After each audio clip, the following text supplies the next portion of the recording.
Et merci de rester à notre compagnie pour la seconde partie de New World Forum, élaboré et proposé le 31 juillet 2018 à la classe politique togolaise. La feuille de route de la CEDEAO a servi de document de référence pour notamment l'organisation du scrutin législatif du 20 décembre dernier. Mais que devient la fameuse feuille de route de la CEDEAO? Question à nos invités de la seconde partie de ce forum. D'abord, Maxile Adodo. Monsieur Adodo, bonjour. Bonjour. Merci de nous rejoindre. Vous êtes le directeur exécutif de l'ONG Espace Fraternité. Absolument. ONG qui opère notamment dans la défense des droits des enfants. Absolument. Même si, de façon générale, nous opérons dans la défense des droits humains, de façon générale, mais comme vous venez de le dire, de façon particulière, de façon spécifique. Nous sommes plus avec les enfants en situation de rue et les enfants en mobilité. En dehors, parallèlement à cela, vous êtes un vieux crocodile politique. Vous savez, il paraît que tout individu, dans tout le cas, fait la politique à sa manière. Exactement. Donc, vous êtes citoyen, vous êtes appelé d'une manière ou d'une autre à faire de la politique, même si ce n'est pas la politique politicienne. Avec nous également, Didier Okwadjou. Monsieur Okwadjou, bonjour. Bonjour. Didier, vous êtes conseiller du bureau exécutif du mouvement Nouvelle Vision, créé par Dr Kodjevi Obenton. Oui. Nouvelle Vision, me disiez-vous, une structure associative. Bien sûr. C'est une organisation associative, contrairement à ce que beaucoup pensent de nous. Nous sommes une entité de développement, donc une organisation de la société civile, qui est purement dans le développement et dans l'éducationnel. Malheureusement, notre présence sur les thématiques politiques est due au fait que la politique se fait sur un territoire. Et le territoire fonctionne sur base politique. Et quand nous n'avons pas de stabilité politique, c'est compliqué d'implémenter les modèles de développement.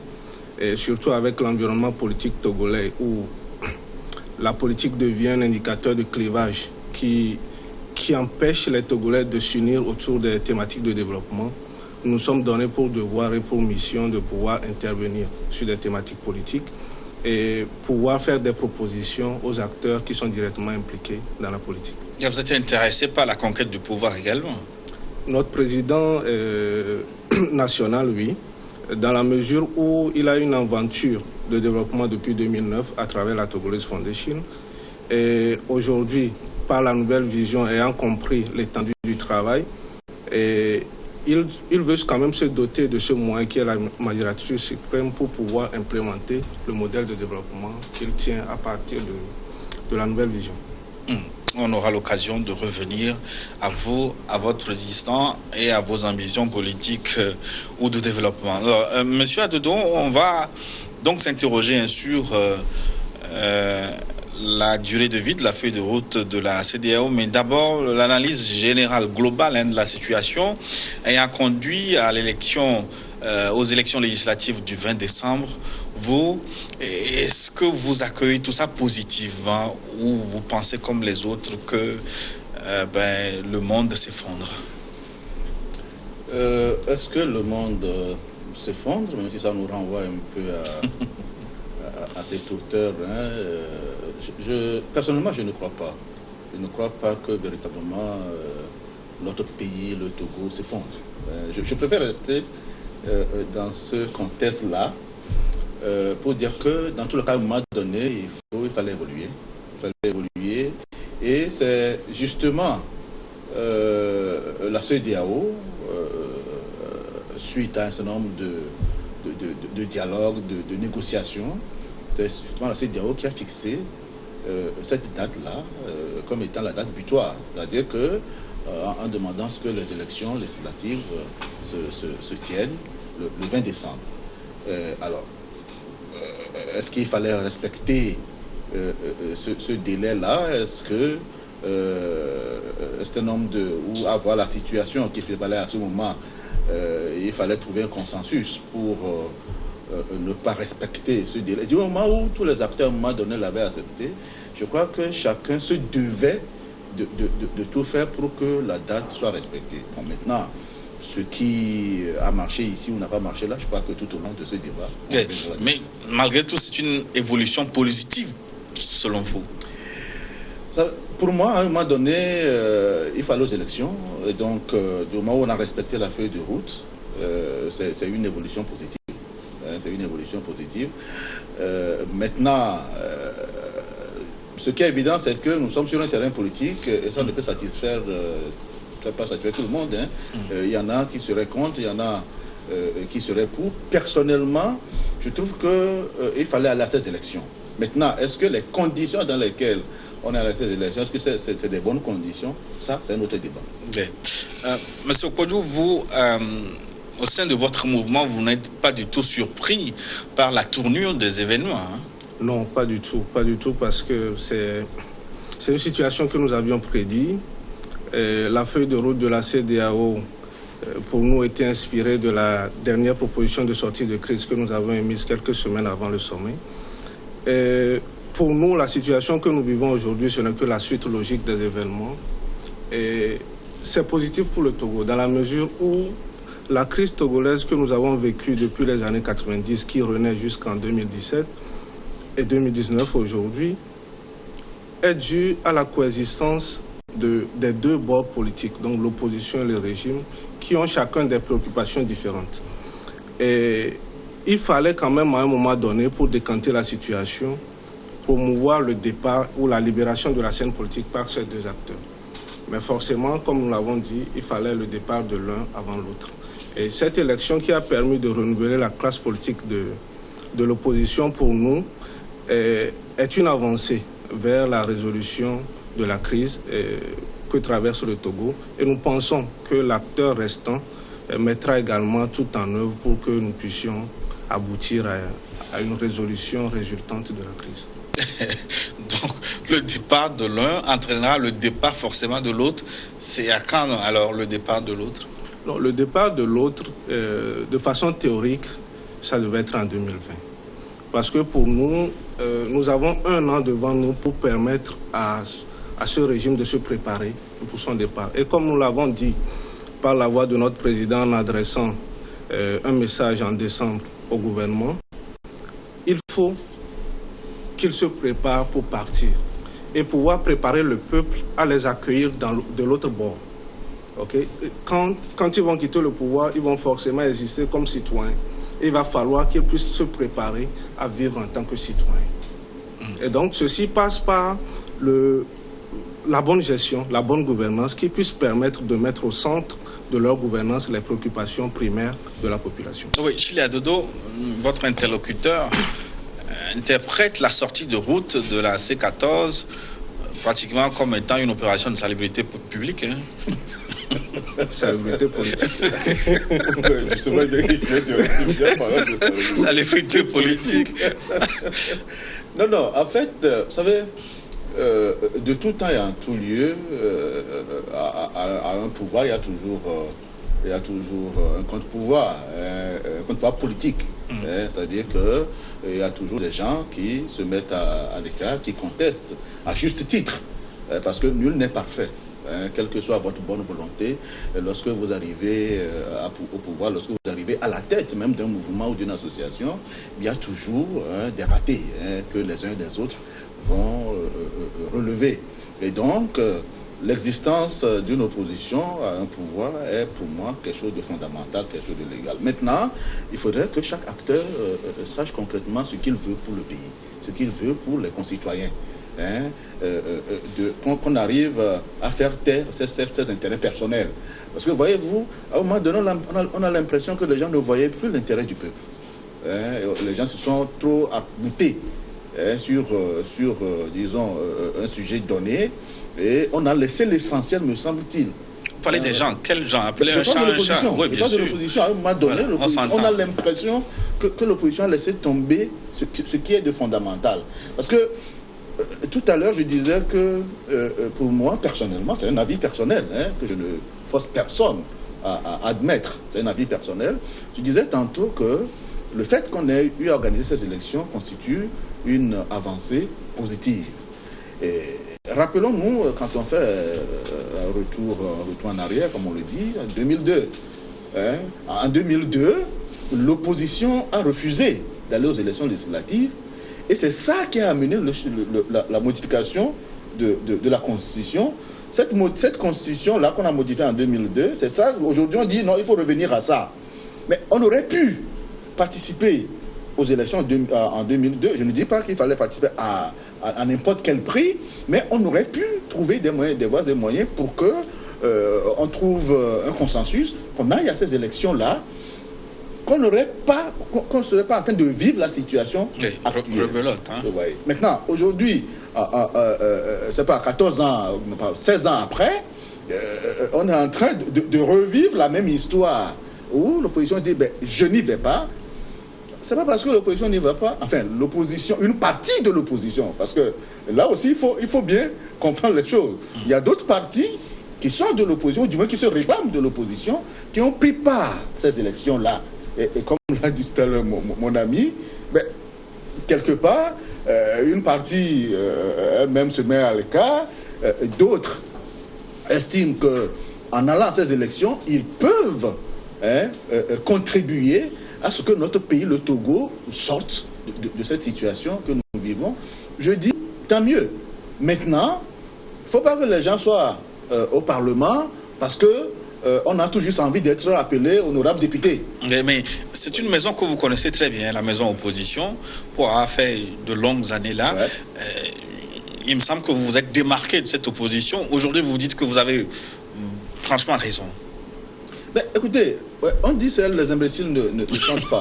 C'est parce qu'il y avait un mur, on fonçait tête baissée dans le mur, qu'à un moment donné, on ne va pas se dire attention, c'est véritablement un mur. Mais si vous ne continuez pas à forcer, vous allez vous cogner justement la tête et vous ne serez même plus en vie pour savoir là où vous allez. Vous voyez. Je l'ai dit tout à l'heure, c'est vrai peut-être qu'en 2002, la situation... Vous savez, lorsqu'on est des fois dans un mouvement, il arrive qu'on perd un peu le sens, et on va peut-être dans la même direction. On n'arrive pas à prendre assez de recul pour bien analyser les choses. Aujourd'hui, Dieu merci, en me focalisant dans mon monde, le monde associatif, ça m'a permis quand même de prendre un peu de recul, de faire une analyse fine de la situation et de me dire que, attention, mais là où on va, mais je ne sais pas véritablement si les leaders de l'opposition, que Dieu m'en garde, mais je ne sais pas si véritablement les gens réfléchissent. Les gens réfléchissent véritablement à ce qu'est l'intérêt de ce peuple. Parce que, voyez-vous, qu'est-ce qu'on n'a pas encore vu? Je ne suis pas en train de donner raison au pouvoir en place, qui aussi, quelque part, reste des fois trop figé. Parce que si aujourd'hui la situation est restée telle qu'on l'a connue jusqu'aux dernières élections, c'est dû à quoi? Il y avait une seule phrase, ou du moins ce bout de phrase en aucun cas. Mais ce bout de phrase, il y a déjà 5 ans qu'on a commencé par en parler. Peut-être qu'on aurait dû trouver on n'aurait pas dû en faire, c'est pas moi. Sujet de fixation. Un sujet de fixation. Peut-être que déjà, il y aurait déjà 5 ans. Et qu'on se dirait que, bon, dans tous les cas, même si le chef de l'État actuel veut encore briguer un autre mandat, il ne peut plus faire 10 ans. Les juristes vous diront que, en aucun cas, là, ne signifie pas forcément qu'il faut compter à partir de 5 ans ou de 10 ans en arrière. Vous voyez. Donc, la loi, dit-on, n'étant pas rétroactive, mais quand on dit en aucun cas, et on le fixe, on ne fait que penser à un seul individu, mais on oublie justement à tort que cet individu aussi a les mêmes droits. Moi je dis, on peut ne pas mettre en aucun cas, mais si le chef de l'État actuel décide de ne même pas briguer les élections, il n'ira pas. Ou du moins, si son parti estime qu'il y a un autre champion qu'on peut placer, on ne serait pas forcément candidat. On a abondamment parlé de ce sujet, mais je reviens à vous, monsieur Okpodjou. Mais est-ce que ce n'est pas aller trop vite en besogne que de considérer que l'opposition traditionnelle, la C14, est désormais à la touche parce qu'elle n'est plus à l'Assemblée, parce qu'elle n'a pas participé à la dernière élection législative? Non, peut-être, ça dépend de l'analyse de tout un chacun, mais ce que nous pensons, le Togo, la situation que nous vivons aujourd'hui requiert le renouvellement de la classe politique. Oui. Et ce renouvellement tient bien en compte l'opposition que le pouvoir. Oui. Nous avons besoin aujourd'hui des leaders d'opposition comme de pouvoir qui ont une vision pour le peuple. Nous avions eu une opposition qui était préoccupée par l'accès au pouvoir, qui est un droit réservé à eux, on ne refuse pas, mais qui passait à côté de l'essentiel. Nous avons eu plusieurs accords dans ce pays et c'est la même opposition qui se plaint de sa mise en œuvre. Simplement parce que les accords sont scellés autour des intérêts politiques. Simplement parce que les accords ne tiennent pas compte du véritable problème de la population. La population n'a servi que d'outil pour ce regroupement circonstanciel, événementiel, pour faire leur lutte. Oui, mais vous dites que ce renouvellement de la classe politique est amorcé. Oui. Dans quel sens? Le fait de ne pas participer aux élections, est-ce que ça veut dire que l'opposition s'est enterrée? Oui, aujourd'hui, la C14 seule ne fait pas l'opposition. Nous avons une opposition qui a émergé, que je pense sera beaucoup plus responsable que celle qui est en train de partir. Et pour nous, la C14, ce regroupement, est dépourvu de toute légalité. Du moins dans le contexte actuel jusqu'en 2020. Ah bon? Expliquez-vous. Dans la mesure où aucune de leurs actions n'est plus substantielle. Expliquez-vous. Non, simplement parce que tout ce qui sera dessiné aujourd'hui, tout ce qui sera concocté, ne sera que des sessions de rattrapage qui ne vont pas aboutir. Parce qu'ils ont eu l'occasion et l'opportunité de faire autrement les choses et d'asseoir une légitimité pour eux-mêmes. Malheureusement, ils ont joué de côté. Même, ils ne sont même plus sur les bancs de touche, ils sont dans les vestiaires. Donc pour vous, les tentatives de reprise de mobilisation générale à travers des meetings, à travers des marches, pour vous... Ce sont des sessions de rattrapage, comme je l'ai dit. Aujourd'hui, la C14 oui, doit... on peut réussir les sessions de rattrapage aussi. Non, pas forcément. La C14 doit comprendre sa situation. Elle est à l'image d'une dame qui est enceinte depuis des années, qui n'enfante pas, qui pense qu'elle est enceinte, d'ailleurs, qui n'enfante pas, alors que c'est peut-être le fibrome qui la dérange. Il va falloir se faire diagnostiquer, s'asseoir posément, réfléchir à soi, définir une feuille de route pour eux-mêmes, une feuille de route technique, pas une feuille de route de manifestation, non. Parce que le peuple a commencé par comprendre quelque chose. La C14 a privé une partie du peuple de ses droits. Comment une opposition responsable, dans une discipline politique, peut demander à des citoyens ordinaires de ne pas se faire recenser?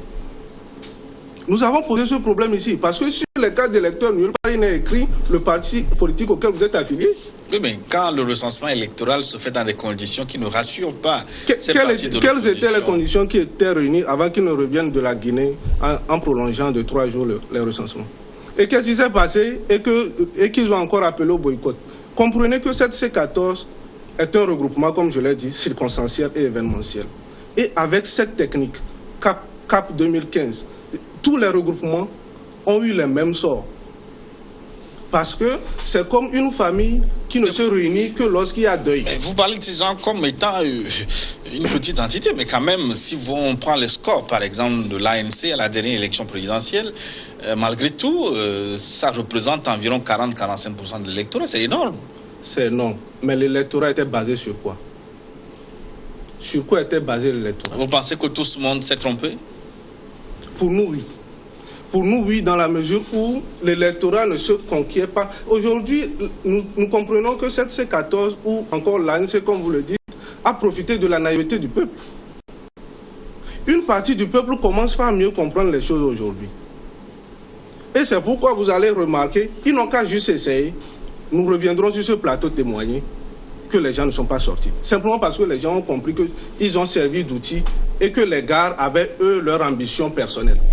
Comme je vous posais la question, qu'est-ce qui a fait que le recensement des 3 jours prolongés, qu'ils ont pu négocier et revenir, n'a pas tenu? Pourquoi ils ont encore appelé au boycott? Pourquoi quand on est arrivé expressement sur des conditions particulières, l'Assemblée nationale a désigné leur représentant à la CENI et qui n'a pas prêté serment? Qu'est-ce qui s'est passé de la nuit du lundi au mardi et que ça n'a pas été fait? C'est simplement parce que les gens pensent que c'est eux seuls qui sont le regroupement ou que c'est leur voix qui doit tenir dans le regroupement et que chacun tire le voile de son côté, que finalement le voile est déchiré. Chili Adodo, Monsieur Okodjou semble dire que vous n'étiez même pas enceinte, hein? D'abord, il faut nuancer un peu les choses. Je ne partage pas le point de vue qui semble dire que C14 est totalement à la touche. Vous savez, dans un pays, il y a toujours l'opposition parlementaire, il y a toujours l'opposition extra-parlementaire. Les gens, à un moment donné, ont choisi d'être l'opposition extra-parlementaire, croyant peut-être que sans eux, les réformes ne se feront pas. Moi, je suis un peu dans l'attentisme. Je crois que ce soit le parti au pouvoir comme les partis qui ont pris part aux dernières élections législatives, tous ces partis-là sont véritablement engagés pour quand même commencer les réformes ou faire les réformes. Maintenant, ce qui est évident ou ce qui est probable, c'est que les partis qui n'ont pas participé, les partis politiques, les formations politiques qui n'ont pris part à ces élections, en l'occurrence se regrouper au sein de la C14, vont sûrement critiquer les réformes, les réformes qui vont se faire. Et sur ce point, je rejoins mon ami qui dit ces gens-là, quand même, ont touché dans le bidet, comme diraient les Ivoiriens. Parce que ils avaient justement cette possibilité d'œuvrer pour que les réformes consensuelles, se fassent. Ils ont préféré, disons, ne pas aller dans ce sens-là. Je suis convaincu que il y a beaucoup de partis qui sont membres de C14 et qui ont fait un peu de suivisme. Ils n'étaient pas forcément d'accord avec la ligne de ce mouvement. Oui, certains se sont démarqués, par exemple le MCD de Mohamed Chassouna Traoré, par exemple. Oui, qui a eu le courage de se désolidariser. Mais il y a sûrement d'autres, et j'en suis convaincu, qui pensaient autre chose, mais par peur peut-être d'être soumis à la vindicte entre griffes populaires, ont préféré évoluer aveuglément dans ce sens-là. Et sûrement, ces partis le regrettent aujourd'hui. Parce que, comme il le dit, à un moment donné, avec les médiateurs, on a prorogé de 3 jours. On a prorogé de 3 jours pour que... Mais est-ce que toutes les parties étaient d'accord sur cette prorogation de 3 jours? Il me semble que ces 3 jours ont été imposés à toutes les délégations, oui, aussi bien à la délégation présidentielle qu'à l'opposition. Quand vous faites appel à un médiateur, à un arbitre, c'est que vous dites vous êtes d'accord pour accepter le verdict. Ça, vous voyez. Vous savez, dans ce pays, pendant longtemps, on a cru qu'il fallait faire forcément appel à quelqu'un de l'extérieur pour nous aider à trouver solution à nos petits problèmes. Et donc, ce que entre Togolais, on peut facilement et mieux trouver, on préfère, en disant que voilà, le charlatan de mon pays n'est pas un bon charlatan, il vaut mieux que je fasse venir le charlatan de l'extérieur, et lui, qui méconnaît la réalité du terrain, vient dire ce qu'il pense, croyant que, en fait, il vous aide, mais il vous crée plus de problèmes. En fait, c'est ça la réalité. Très souvent, l'extérieur nous crée plus de problèmes. Or, malheureusement, on préfère toujours faire appel à l'extérieur, et en fait de compte, nous-mêmes, on s'embrigade dans une cage et on n'arrive même pas à retrouver la sortie. Oui. C'est ce qui s'est passé en fait. Maintenant, la question centrale, qu'est-ce que notre feuille de route, qu'est-ce que la feuille de route est devenue, la feuille de route de la CEDEAO? Est-ce qu'elle est encore en vigueur?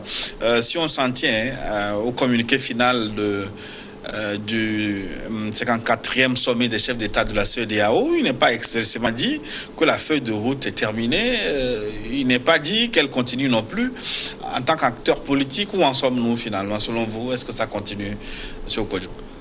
Oui, la feuille de route de la CEDEAO, il faut préciser que ce n'est pas un élément extérieur à la réglementation togolaise. Les chefs d'État ont juste rappelé ou faire une mise à jour aux acteurs, aux protagonistes de la crise par rapport à ce qui est.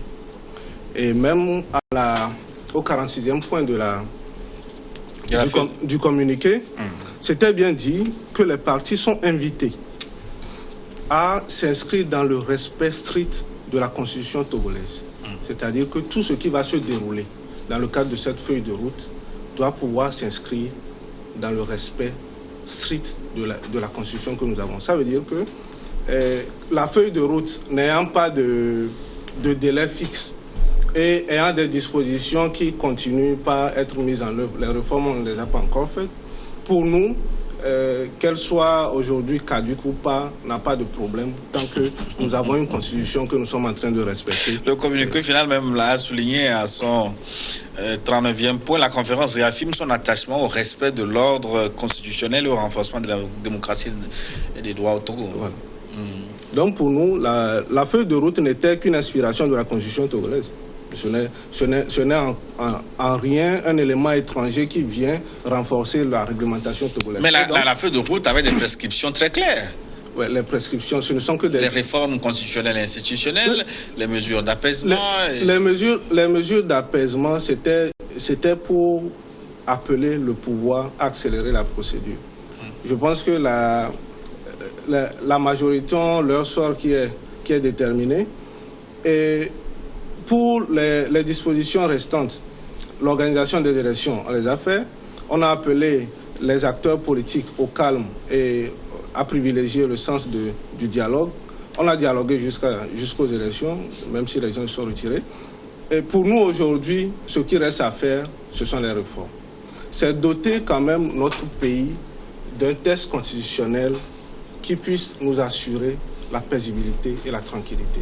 C'est pourquoi, dans l'adresse que nous avons faite à la nouvelle Assemblée, nous leur avons suggéré de pouvoir faire des réformes beaucoup plus approfondies qu'à se limiter superficiellement à ce groupe de mots ou à un certain nombre d'articles. Je vous donne un exemple. Aujourd'hui, constitutionnellement, le chef de l'État n'a aucune obligation en termes de délai pour nommer un Premier ministre. Ce qui veut dire qu'aujourd'hui, nous avons des ministres et premiers ministres qui gèrent les affaires courantes du gouvernement et qui siègent au Parlement. C'est une situation qui n'est pas normale. Mais nulle part au monde, il n'est donné ultimatum au président de la République et il n'a pas de délai pour... Ne prenons pas exemple du monde. Le Togo est un État à lui. Nous savons ce que c'est que la liberté au Togo. Quand on te donne un peu de liberté, on sait sur quelle superficie tu peux naviguer. Et il va falloir, pour nous, faire des réformes plus approfondies. Comment, sur ce point-là précis, on peut écrire cette loi? Donner un délai à un président de la République ou nommer son Premier ministre, ça va être... Non, les affaires courantes ne peuvent pas durer tout un mandat non plus. Lorsque vous laissez la largesse à quelqu'un de faire quelque chose, aujourd'hui nous vivons une situation qui nous savons qui n'est pas normale. On ne peut pas gérer les affaires courantes d'un pays et siéger à l'Assemblée. Ça veut dire que vous compilez l'exécutif et le législatif, c'est deux pouvoirs séparés. Donc pour nous, comme je le dis, ce n'est qu'un exemple, il y a plusieurs points dans la Constitution qu'il faut retoucher. Et il va falloir revoir ce que c'est que réforme à l'Assemblée. Poser les pieds, s'asseoir, discuter point par point la Constitution. Faire une étude technique de la Constitution. Et que chacun, parce que le monde évolue, les événements passent, les textes doivent évoluer autant que les hommes. Les règles qui nous régissent aujourd'hui, qui régissent nos domiciles aujourd'hui, ne nous ont pas régi quand nous étions enfants chez nos parents.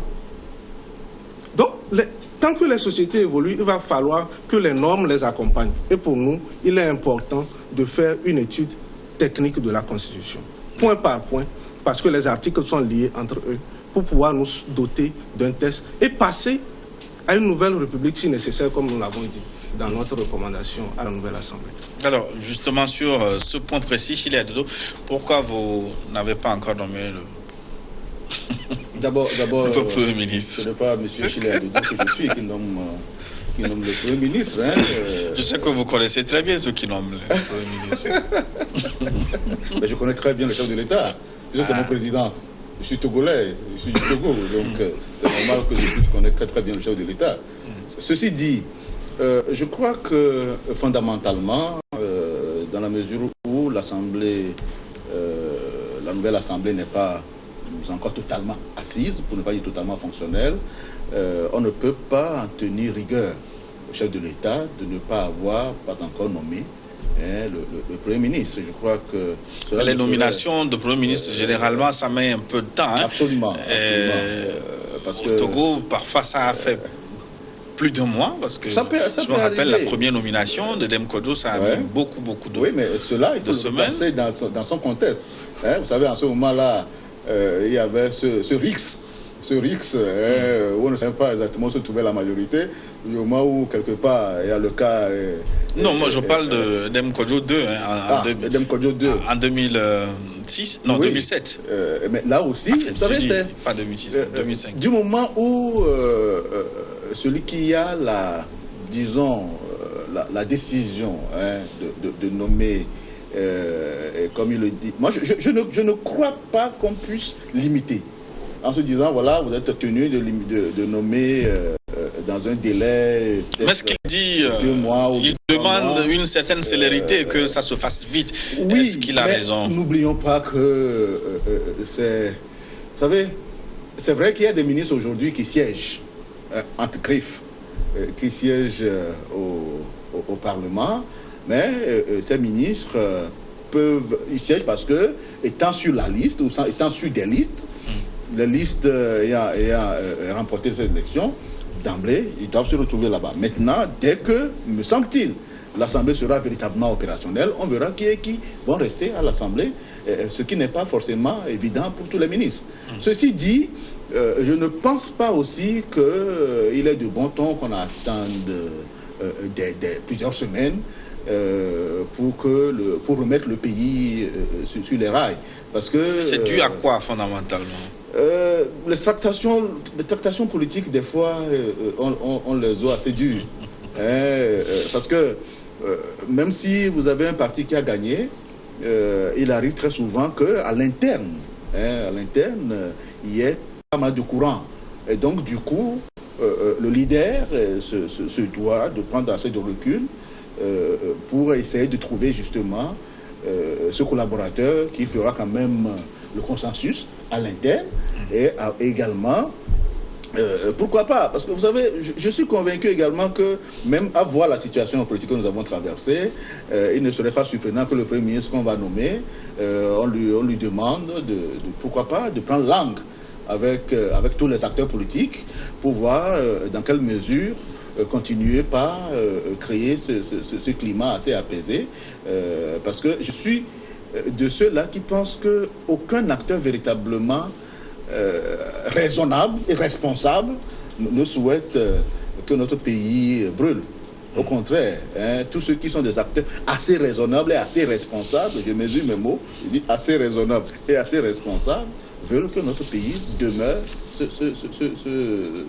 ce havre de paix, et que chaque Togolais, chaque citoyen puisse y vivre aisément de façon pacifique. Disons, pour vous, la cause de la feuille de route de la CEDEAO est entendue, mais la même organisation exprime sa volonté de continuer à suivre l'évolution de la situation au Togo en vue de s'assurer de la bonne application des décisions et recommandations émises notamment lors de ce 44e sommet. C'est dans quel cadre?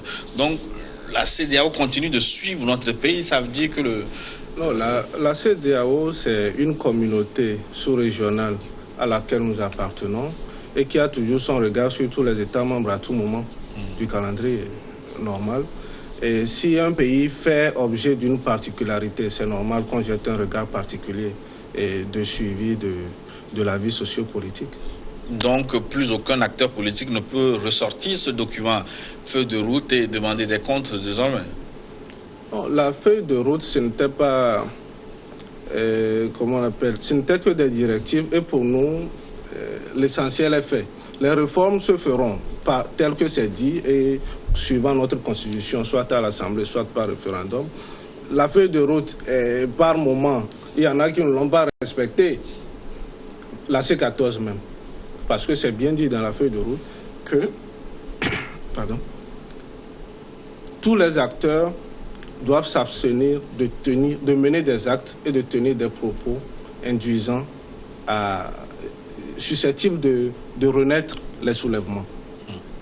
Mais quand vous voyez le discours de la C14 du 31 juillet jusqu'à ce jour, on est passé par déluge, ouragan, des expressions qui ne sont pas dignes des gens qui aspirent à gouverner ce pays. Et comme je l'ai toujours dit, aujourd'hui, quand vous êtes opposant, sachez bien que quand vous êtes au pouvoir, demain, vous aurez une opposition. C'est aussi bien le peuple que vous dressez contre le pouvoir aujourd'hui qui sera aussi votre peuple quand vous allez gouverner. Et c'est très important. Le message n'est pas forcément à la C14, mais aussi à l'opposition parlementaire aujourd'hui, de savoir quel discours tenir à l'égard du peuple. Parce que même si tout le peuple ne vous appartient pas, vous pouvez vous adresser à tout le peuple en tant que leader. Le discours doit être discipliné. Appeler, éduquer le peuple au civisme. Parce que nous sommes tous appelés à être gouvernants ou gouverner un jour. C'est très important. Mais comment peut-on conquérir le pouvoir avec des messages molles? Non, des messages responsables. Aujourd'hui, la situation, la plateforme politique du Togo nous donne une alternative d'alternance en 2020, comme je l'ai dit au début. Dans la mesure où le pouvoir a le temps de se préparer pour partir. Mais ce qui va se passer, c'est que nous ne sommes pas dans une configuration démocratique normale où le jeu électoral pourra facilement permettre une alternance. Il est important pour le peuple togolais d'avoir, pour une première alternance, un leader du peuple, pas un leader politique. Quelqu'un qui est en mesure de pouvoir mettre tous les bords politiques à l'œuvre pour l'intérêt du peuple. C'est très important. Si nous ne passons pas par là, il va falloir alors, ce qui est un cas quasiment impossible dans la situation actuelle, organiser une assise nationale de l'opposition, identifier un leader discipliné et charismatique qui puisse mener une lutte sérieuse, discuter correctement avec le gouvernement en place, le pouvoir en place, la communauté internationale, la diaspora, les multinationales, et mettant au centre les intérêts du peuple pour pouvoir garantir également au pouvoir sortant. Mais l'opposition a souvent eu son candidat naturel, Jean-Pierre Fabre, ces dernières années. Bon. Comme vous le dites, candidat naturel, c'est peut-être... On espère qu'il sera là en 2020. Chile Adoudou, on va donc conclure notre émission. Finalement, tout le monde semble se projeter sur 2020. C'est l'événement le plus important à court terme pour les politiciens. Donc tout ce qui s'est passé, c'est soldé maintenant, ce passé politique, cette crise politique, cap sur 2020.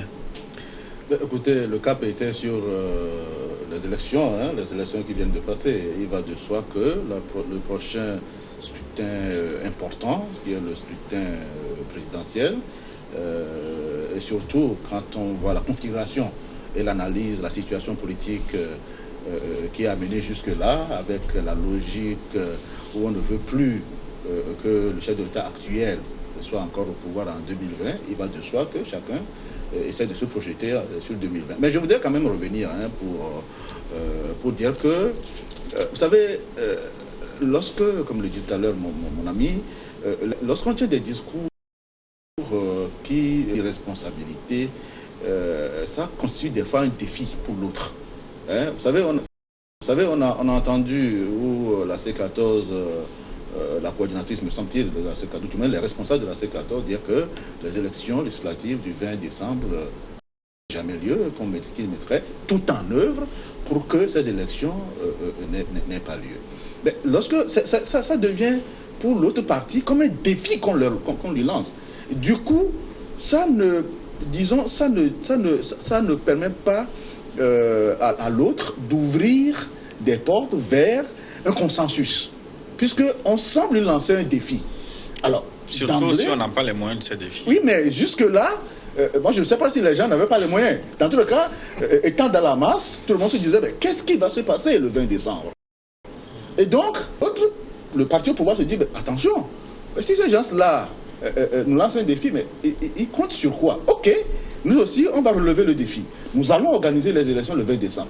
Les élections ont été organisées le 20 décembre. À un moment donné, les gens se demandaient, mais est-ce qu'on va sortir pour aller voter?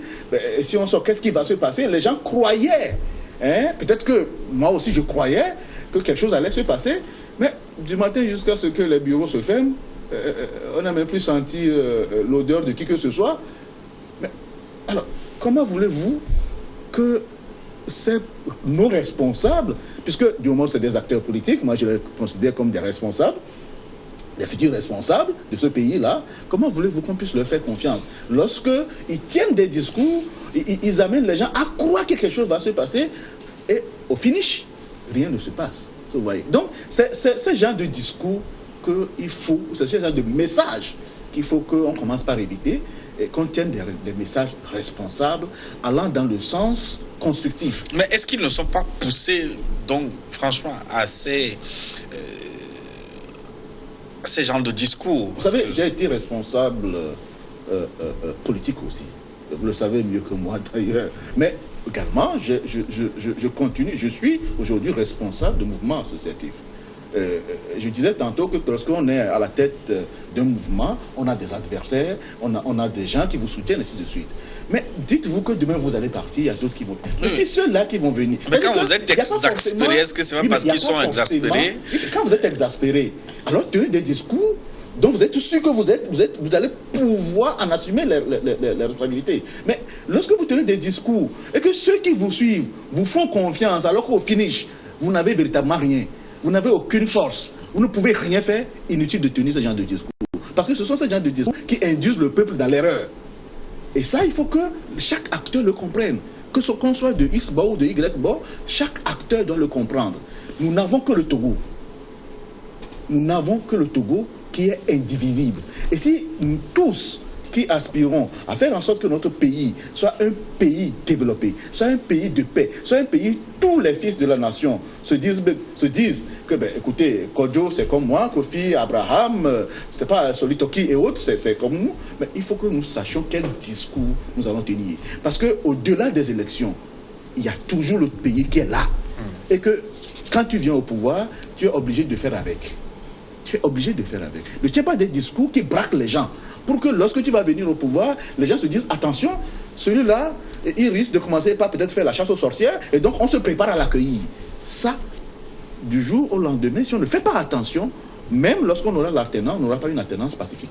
Didier Okodjou, finalement, le parti au pouvoir, est-ce qu'il a un boulevard devant lui? Est-ce que désormais c'est en roue libre qu'ils vont gouverner avec une ancienne opposition désormais à la touche? Ou bien, qu'est-ce qui va faire le contrepoids désormais de la politique au Togo? Je pense que quand vous êtes gouvernant et doté de vision, vous n'avez même pas besoin de contrepoids pour bien gouverner.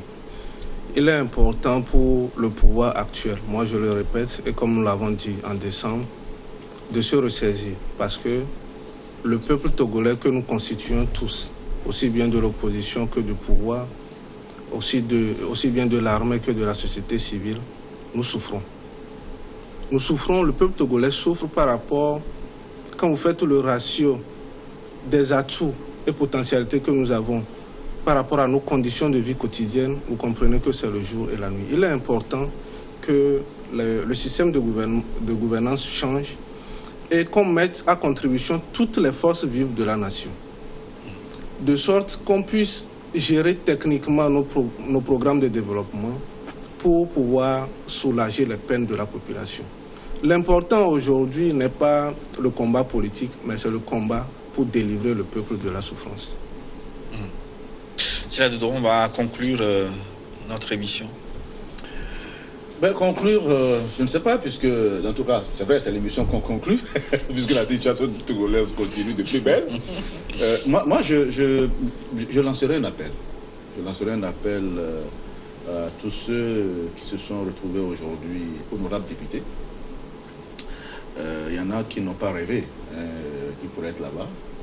Mais quelqu'un laisse, quelqu'un prend. Vous savez, lorsque oui, mais justement, c'est ce chant ivoirien, hein, quand quelqu'un laisse, L'autre et c'est normal, c'est tout à fait normal. On peut pas laisser, disons, l'ambiance ou l'environnement politique assez vide. Non, moi je voudrais donc lancer cet appel pour que nos honorables députés se disent qu'ils ont aujourd'hui la lourde charge de faire en sorte que les réformes tant attendues se fassent et dans l'intérêt supérieur du pays.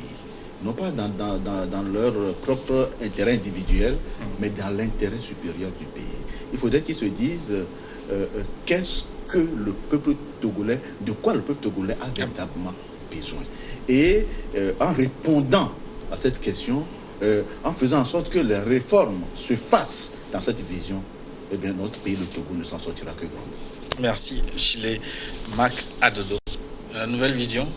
Oui, je pense que comme mot de fin, ce que les Togolais attendent aujourd'hui encore, c'est la composition du nouveau gouvernement. Il est important que ce gouvernement soit un gouvernement vraiment exemplaire, de par sa composition comme dans son fonctionnement. Que ce gouvernement soit doté d'un cahier de charges qui puisse être évalué périodiquement et qu'on sache en réalité ce que ce gouvernement fait par rapport aux priorités sociales du pays. Merci. Peut-être, qui sait, si vous vous retrouverez dans ce gouvernement. C'est tant mieux. On arrive donc à la fin de cette émission. On a regretté un peu l'absence d'un troisième invité qui aurait pu faire la contradiction, mais qu'à cela ne tienne, on est allé jusqu'au bout. C'est ça peut-être l'essentiel. On va se retrouver la semaine prochaine pour d'autres aventures. Dans un instant, une nouvelle édition du journal sur New World Info.